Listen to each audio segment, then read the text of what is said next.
Hi, I'm Alexander and today it's the colour of the month. So I wanted to show this fabulous colour. Okay, so what is it? So it is a melted coconut and it's in the style Zane. So Zane is a choppy, lovely little bob. So I thought it was a great way to display this colour because of the layer. Look when I lift this up, look at that, look at that. Wow. And look, when I swing the wig, you can see all those lovely highlights coming out.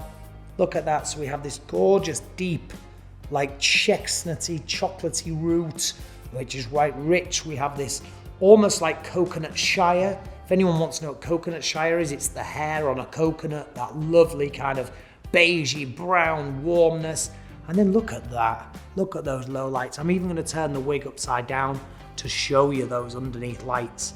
Now, hairdressers, we know these as peekaboo highlights. Non-hairdressers, it can seem like a melted shade, but isn't that fantastic?